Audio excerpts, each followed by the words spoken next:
As with vegan special interest funding, it has become blatantly obvious that the carnivore diet is part of the food supply control agenda, where these elite psychopaths have a say in every single thing we put in our bodies. The recent collaborations with the vegan fairy boys and carnivores, ooh-wee, have made this apparent to even the most naive people. You know, those who doubted me earlier last year when I called them out for being paid off for the special interest funding, even those people have come to my side. Raw Alignment being sponsored by ButcherBox, was the first red flag, and John Venus collaborating with these carnivore diet influencers more recently, who's still following these people? What is happening with the carnivore diet now is eerily similar to what happened with the push for grain-based products in the 1970s through 80s. High fructose corn syrup and everything, food pyramid pushing 11 servings of bread per day, ultimately kicking off the obesity epidemic. Whole grains and vegetable seed oils are healthy. Now they're telling you feedlot meat is nutritious while buying 15 burger patties at McDonald's. What caused this to happen in the first place are agricultural subsidies, basically paying farmers so that the price of a commodity, corn, can remain low. Farmers started producing so much corn that prices are at a point that they actually lose money growing it. That is, without the subsidies. They have been incredibly successful at what they've wanted to do, forcing crap down people's throats. Corn, soy, wheat in the form of processed foods. And recently, that has stopped working. People are trying to remove these foods as the culprits in their diet that are causing them to gain weight, making them unhealthy, making them feel bad. The clever government has repurposed these products into two things: the vegan diet and the carnivore diet, and a bit here and there in keto and paleo. Coincidentally, the time that the carnivore diet was introduced on the Joe Rogan podcast lines up with their relaunch of the Beef, It's What's for Dinner campaign. We know that the vegan diet is full of processed corn, wheat, and soy products, a lot of their protein substitutes being based off of soy and wheat, and plenty of processed foods in general that are vegan are also based off of these large-scale grain commodities.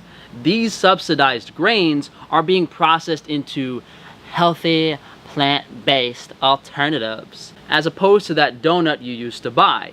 Too bad they're both awful for your health. At least the donut tastes good. If you haven't seen the documentary King Corn, it exposes this aspect of our food supply very well. One interesting thing they say on there is that most of the carbon in our bodies is composed of corn.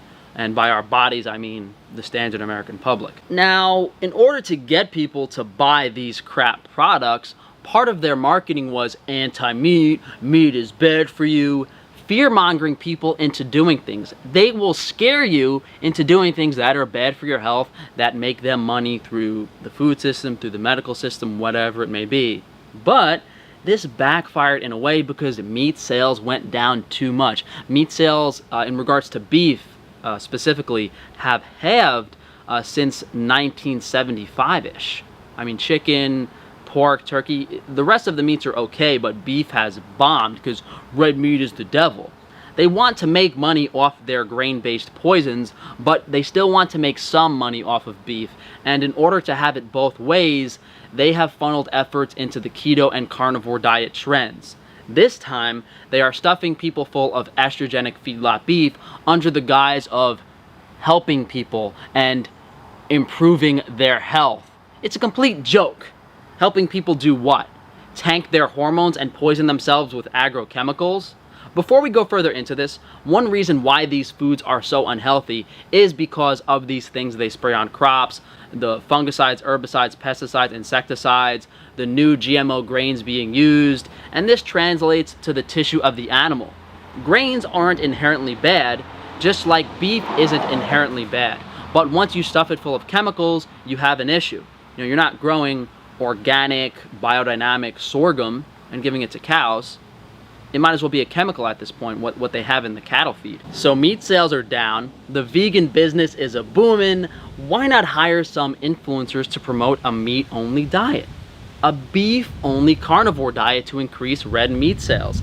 Seems kind of crazy, but once you see how many publications the carnivore diet has been in, how mainstream it's becoming, you start to ask why.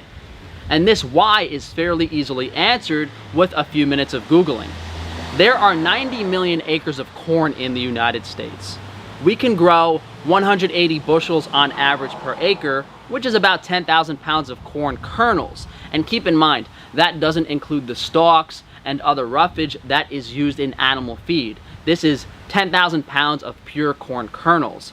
That's 900 billion pounds of corn per year in the United States, which lines up perfectly with the amount of cattle we have.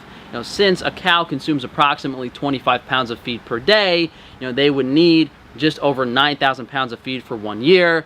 And with the 90 million cattle we have in the United States, we could literally just feed the cattle the pure corn kernels, let alone the corn silage, all of that other waste that is not counted in the bushel. And we're also not including the wheat, soy, and other grains that we're growing in the United States. Plus, we're also importing grains from other countries. So there is definitely a surplus of animal feed that we can't really use for anything else besides feeding animals. And if people don't want to eat the meat from those animals, that puts big agribusiness, the people in control of our food supply, in a position where they're losing money, where meat is going bad on the shelves. If you added up all of these grains we're growing in the United States, the amount of stems, leaves that can be used for forage for animal feed, you can feed so many animals that the entire United States of America could follow a carnivore diet. That is how much meat we have. That is how much meat we can produce. All of this makes a lot of sense. These big agricultural companies have been controlling the food supply, the entire system for years and years, and the way they make money is by stuffing you full of cheap crap. Not only are they stuffing you full of this cheap crap, they're using clever marketing terms to do so and convince you that it's good for you. We mentioned the plant-based vegan nonsense disguising foods as healthy, and even if they're not healthy, it's under the guise that you're saving the planet, the environment, by poisoning yourself. Same with feedlot beef. Legally speaking, an animal is considered grass-fed if it was fed corn stalks its whole life, as long as it's not a physical seed of grain, a physical kernel of corn. And you can bet that these companies have jumped into the grass-fed meat market with their feedlot cattle. It's why I'm skeptical to trust any large American beef producer, and this isn't a matter of supporting local farmers or grass-fed beef producers. It's a matter of finding the liars so you don't poison yourself. All of these online meat companies that have popped up in the past few months, dozens and dozens of them, are essentially conventional cattle farmers astroturfing, and their focus is to sell people this low-quality feedlot meat under the disguise of grass-fed or healthier. They're using clever marketing tactics to sell you crappy grass-fed beef, conventional chicken under an organic label, yet still loaded with omega-6 corn and soy, and heritage breed pork, which is actually the same pork you get at the supermarket. Educate yourself on what quality animal products look and taste like. Stop letting these corporate crooks take your money and ruin your health at the same time. Go to a local farm. Ask them what they spray on the crops. Ask them what they feed to the animals. Find quality products. I'm not here to make money selling grass-fed beef. If I wanted to make money, I'd be doing the same thing all of these other crooks do. Buy cheap meat and use clever marketing tactics to sell it to you. My health, the health of my family, the health of most people has been compromised, ruined, if not completely destroyed by these psychos in control. Don't let them get away with it. If you see a carnivore saying grain-fed meat is okay, I have a cannon full of ammunition on my YouTube channel saying the opposite. You see a carnivore go to McDonald's? Criticize them for the hypocrite they are. Is there a vegan saying organic produce is worse than regular? He's a moron and wants you to suck down pesticides in your celery juice every morning. I am here telling the truth because I don't give half a shit if I have to drive this crappy 2001 Taurus the rest of my life. These elite crooks want to live their lives of luxury in their $7 million house castles, driving around $90,000 SUVs, all earned by being parasites off the hardworking and sheepish people of this country.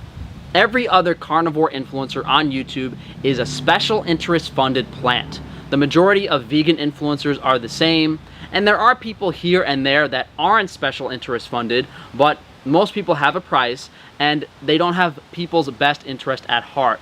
If you look at how all these pathetic lowlives team up against me, you start to lose hope yourself. If there's so much bad in this world, if everyone's just trying to make money by selling you crap, why try to be the good? Being good requires sacrifice, and human selfishness is ingrained in our biology. Become that objective and intelligent person that defies the odds and puts effort into everything they're doing. So thank you guys for joining me today. I'm gonna continue to fuck these assholes raw because I hate them. I really do. If you guys want to support me, you can check out the stuff in the description below, and I'll see you guys for tomorrow's video.